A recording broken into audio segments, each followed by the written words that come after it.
सुख मिलता कहाँ? सुख कैसा होता है? सुख की कल्पना कैसी होती है? सुख कैसा होता है? एक ट्रेन की तरह, रेल की तरह। स्टेशन पे तुम खड़े हो, वहाँ पर बोलने वाली मशीन नहीं लगी है कि इतनी बजे ये ट्रेन यहाँ पहुँचेगी, आधा घंटा लेट है, 15 मिनट लेट है, ट्रेन का नंबर ये है, ट्रेन का नाम ये है, वो ट्रेन 2 नंबर प्लेटफार्म पे पहुँचेगी कि 1 नंबर पे पहुँचेगी। वो मशीन, वो बोलने का स्पीकर स्टेशन पर नहीं लगा है, वो बोलने की मशीन स्टेशन पर नहीं लगी है। और जिस स्टेशन पर बोलने की मशीन नहीं लगी होती, जिस स्टेशन पर बोलने के स्पीकर नहीं लगे होते, जिस स्टेशन पर बोलने के लिए कोई माइक नहीं लगा होता, तो जो जाने वाला यात्री है ना, जिसको यहाँ से अपने मैनपुरी से जिसको आगरा जाना है, तो अगर मालूम पड़े मशीन नहीं लगी है, स्पीकर नहीं लगा है, तो जो भी ट्रेन आती है ना, तो जाने वाले व्यक्ति को यही लगता है कि मेरी आ रही है, अब आ रही है, आवाज़ आ रही है, आ रही है, आ रही है, आ रही है। और जो ट्रेन सामने आती है वो तो तुरंत निकल जाती, मालूम पड़ा ये तो मालगाड़ी है।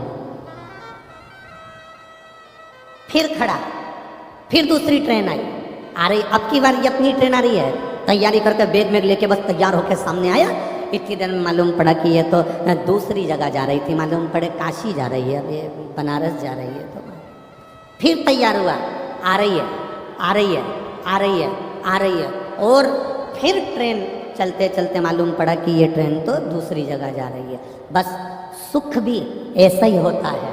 बचपन में लगता है कि जवानी में सुख मिलेगा, जवानी में लगता है कि अधेड़ी में सुख मिलेगा, थोड़ी 1-2 दुकान और खोल लूँ फिर सुख की ज़िंदगी जीऊँगा, घर में बहू आ जाए सुख की ज़िंदगी जीऊँगा, पोता पोती हो जाए सुख की ज़िंदगी जीऊँगा, थोड़ा काम काज फैला लूँ सुख की ज़िंदगी जीऊँगा।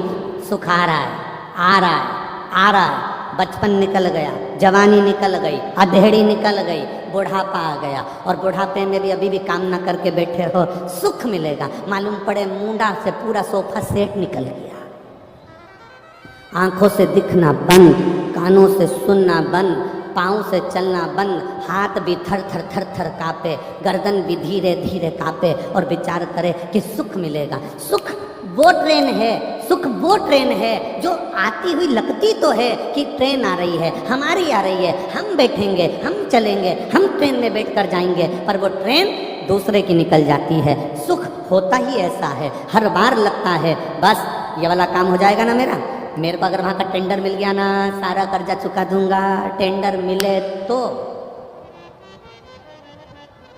बस अब की बार चुनाव आ रहा है ना, बस अब की बार तो अब की बार बस मालूम पड़े वो ट्रेन फिर निकल गए, वो टेंडर फिर निकल गए, फिर वो काम निकल गए, फिर वो बात निकल गई। अब वो सुख का अनुभव कर रहे हैं कि मिलेगा, पर शिव महापुराण की कथा कहती है आप अपने स्थान पर बैठे रहो, आप अपने जगह पर बैठे रहो।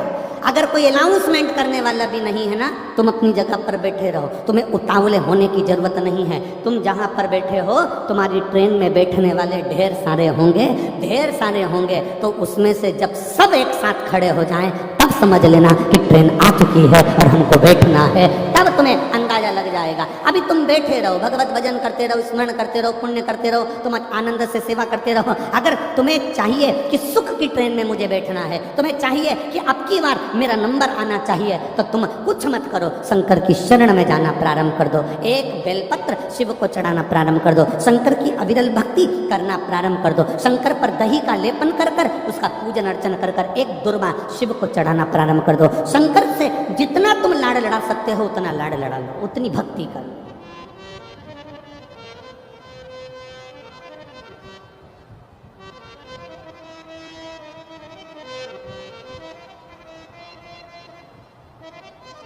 जो शंकर के मंदिर में झाड़ू लगा लेता है, जो शंकर के मंदिर में सफाई कर देता है, जो शंकर के मंदिर की रौनक रंगत बढ़ा देता है, जो शंकर के मंदिर में प्रकाश कर देता है, जो शंकर के मंदिर में उजियाला कर देता है। एक चोर शिवजी के मंदिर में कमंडल चुराने के लिए गया था और शंकर भगवान के मंदिर में से कमंडल चुराता है, खुद के कपड़े जला लेता है, शंकर भगवान उसको कुबेर का भंडारी बना देते हैं। जो शिव के मंदिर में रौनकता देता है, शंकर के मंदिर में सेवा करता है, शंकर के मंदिर में अर्चना। एक पत्र आया है, देखिए इस पत्र में क्या लिखा है।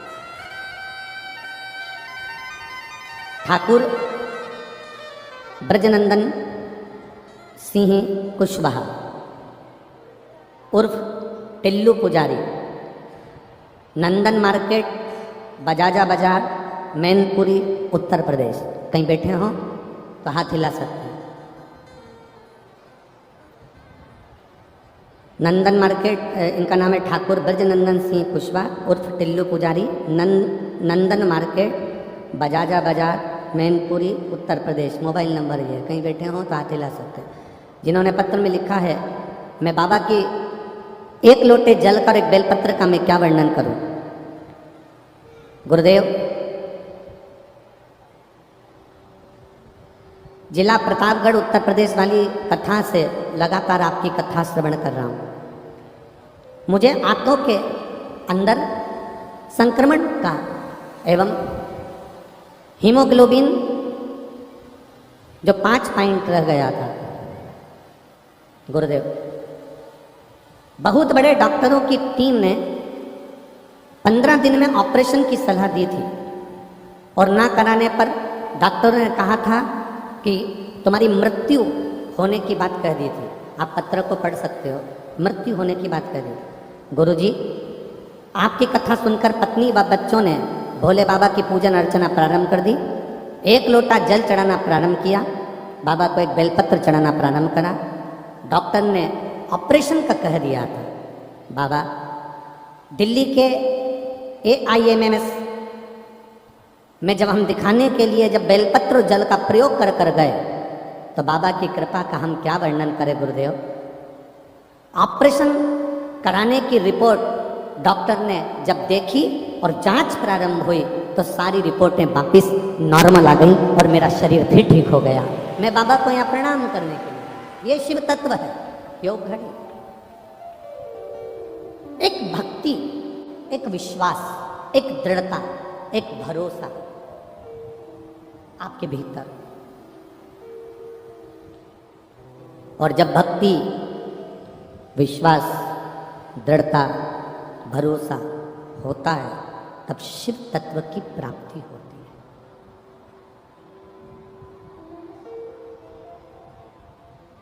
शिव उघड़ी की प्राप्ति होती है। सुखाएगा सुखाएगा सुखाएगा, यह हमको लगता है। हम जब उसकी भक्ति करें और विश्वास के साथ करें, जब हम उसकी भक्ति करें और भरोसे के साथ करें, वो मिलता जरूर है। तेरे मंदिर में आना मेरा काम है और मेरी बिगड़ी बनाना तेरा काम। हम उसके भरोसे नहीं रह पाते, कई बार हम डिग जाते हैं, कई बार हम अंदर से टूट जाते हैं। थोड़ा सा अगर दुख तकलीफ बढ़ी और किसी ने कह दिया कहाँ शंकर जी के चक्कर में पड़ी है, चल वहाँ चलते हैं, वहाँ पर ऐसा हो रहा है, चल वहाँ चलते हैं, वहाँ ऐसा हो रहा है, चल वहाँ चलते हैं, वहाँ ऐसा हो रहा है। शिव महापुराण की कथा कहती है किसी ढोंग में, प्रपंच में या दिखावे में या अंधविश्वास की ओर कभी मत जाना।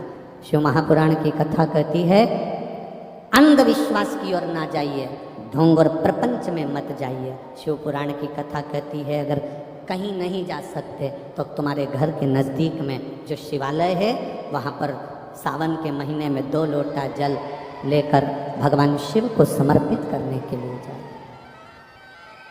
आप शिव के दरवाजे पर जब जाएंगे, शंकर की चौखट पर जब जाएंगे, शिव के द्वार जब पहुंचेंगे तो एक सुख का अनुभव अपने आप आएगा। बाबा देवादिदेव महादेव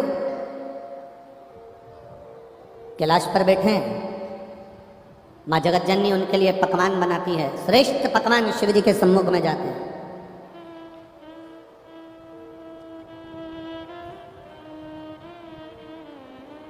बाबा को पकवान से कोई मतलब नहीं। ये घर में जितनी बुजुर्ग माताएं होती हैं ना, घर में जितने बुजुर्ग होते हैं, बुजुर्ग माताएं होती हैं, बुजुर्ग लोग होते हैं, इनको तुम्हारे श्रेष्ठ पकवान से, इनको तुम्हारे श्रेष्ठ जो तुमने लड्डू, पेड़ा, गुलाब जामुन, इमरती, भजिया, पकोड़ा ढेर सारा बनाया हुआ है, उससे कोई मतलब नहीं है। इनको तुम्हारे पकवान से कोई मतलब, इनको तुम्हारे पकवान से कोई मतलब नहीं। इनको अगर मतलब है तो केवल एक चीज से मतलब है, आप घर के बुजुर्ग को लड्डू मत दीजिए, आप घर के बुजुर्ग को मिठाई मत दीजिए, आप घर के बुजुर्ग को नमकीन मत दीजिए, आप घर के बुजुर्ग को अगर कुछ अच्छा बनाकर नहीं दे सकते मत दीजिए। पर शिव महापुराण की कथा कहती है कि घर के बुजुर्ग को आपकी जिह्वा की वाणी की मिठास जरूर दीजिए, वो जीवन का एक उन्हें आनंद